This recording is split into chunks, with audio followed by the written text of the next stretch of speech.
So there's a decline, close grip press with chains. So when you're doing decline bench, this technique is going to apply for all your bars, decline bars, and this technique is going to apply for your grips and whether or not you're doing quarters. So first is where you're going to set the bar up in the where you're going to set the bench in the rack. It will really be dictated. You got to figure it out when you're lying down. So first, you're going to sit down. You're going to push your feet firmly into the bench. You're going to come underneath the bar.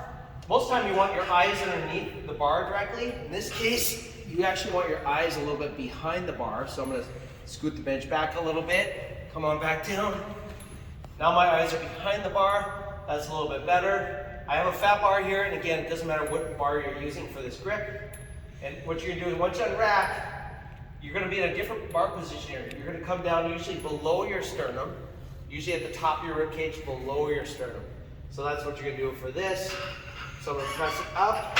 As always, turn your elbows in a little bit, squeeze your shoulder blades in, and you're coming down slowly below the sternum to the chest, to the rib cage, and then straight up and slightly back. Straight up and slightly back. Although the bar is going to move a little bit more in a straight line, you won't be pushing the bar backwards too far on this one. It's going to be moving through more of a straight line. So with chains, one of the things you're going to want to do if you have a pair of chains like we do, like this, there's two chains. There will be either really thick, long chains, or there'll be chains like this, which you have a small chain connected to a whole bunch of shorter chains. These are our favorite type of chains because what happens is, as you move the weight up and down, the weight will unload, and then the weight will load. So as I go down, I'm getting a big drop off in weight, in this case about 15 pounds. And as I go up, I'm picking up all that weight. We're a little more fond of that type of chain. So what you want to do is you want to hang it up on the bar in such a way, and again, you could do multiple pairs of chains. You could go one chain, two chains, three chains. We have heavier chains here too. But you want to hang it in a certain distance so when you do your press, whether it's incline, decline, or flat, the chain is going to fully unload in the bottom, and the chain, and as you press up and lock out, you still have a little bit of chain on the floor, so it's not swaying around. However, if you like that technique of the instability, you can also do it where the chains are free. That's another technique. So for here, you'll see the chain is still touching the ground, and then the bottom, it should fully unload, and then I'll press it up. So I'm going to teach you how to find your optimal grip for just normal benching, whether it's a flat bench, barbell benching, barbell incline, barbell decline, and I'm also going to show you close grip. So I'll show you how to do both of these in this video, in this segment. And typically at Higher Power, we typically favor more of a moderate grip. We don't like to go super wide, we don't like to go super narrow. The reason is when you do wide grip benching, you tend to put a lot more force in your shoulder, about 1.5 times the force. And one of the things we know is that world-class bench press, athletes, power lifters, these guys tend to be able to lift for a long time, very heavy weight. They tend to favor more of a narrow grip. So we tend to do a little bit more of a narrow grip. So to find just your optimal grip, what you do is you go just stand shoulder width, feet a little narrower than shoulder width, bring your thumb to your thigh, and then just kind of come straight up. That's going to be about right for most people. Now you can come in a little bit narrower, you can come out a little bit wider, but this is going to be here, and then we'll adjust it from there. It'd be for your classic grip. So now I'm going to go ahead and lie down, and we'll show you from a different angle. So now here's about my width from my thighs. I'm just going to go ahead and go down. And I actually like to go just a little narrower from there. So for me, what I like to do is I like my first knuckle to line up with the bar right there, and then wrap the thumb. And that's one technique. There is another technique you can do too.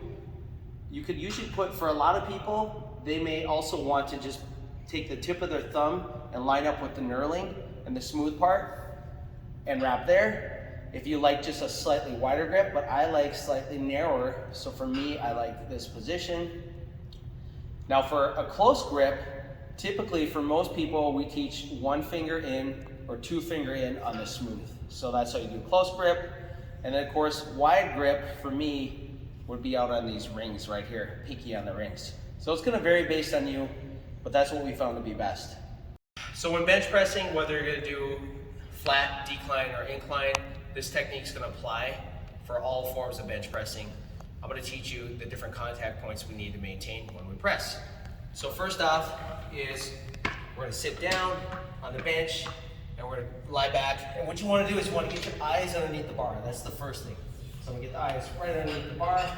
And then from there, I'm going to bend my knees a little bit. You don't want your feet out here. You don't want to be super bent where you're on your toes, although a lot of powerlifters will do it. We want our feet firmly on the ground, but we do want a little bit of knee bend. So right there, I have a pretty good knee bend. So that's a good position for me. That's going to give me more solid base of support to press off of. Then from there, I'm going to pop up my chest. I always want to keep my head down and my butt down. So I have my feet down. That's contact 1 and 2. Butt down, contact 3. Shoulders down and head down, okay? Now, next thing I'm going to do is I'm going to squeeze my shoulder blades together really, really tight. That's really important that you always keep your shoulder blades anchored. So squeeze together. I'm going to get my grip. And then from here, I'm going to press up the bar. If you have a spotter, it's always good to have a spotter on the bench, not only in case you get stuck, but it does save your shoulders. If you're always unracking on your own, it's a little bit harder on your shoulders over time.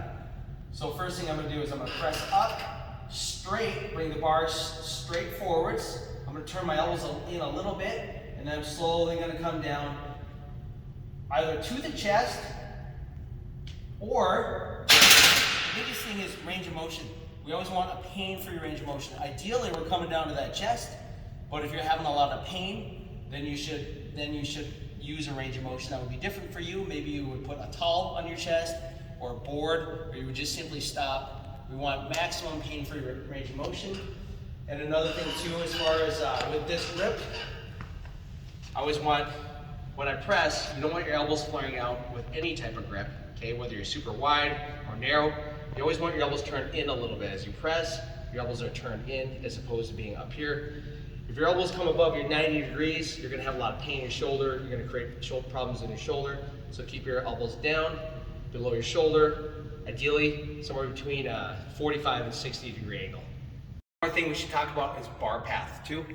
What happens is when people press, a lot of times they're gonna press in their arm, they're gonna press forwards, they're gonna press up and forwards like this. You can see my arms at an angle towards my body as opposed to being 90 degrees. What you wanna do is keep your shoulder blades tight. You're gonna come down and the bar is gonna come down and slightly forwards.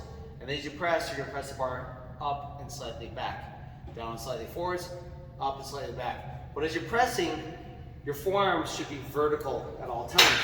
So what you want to avoid is, avoid pressing forwards like that.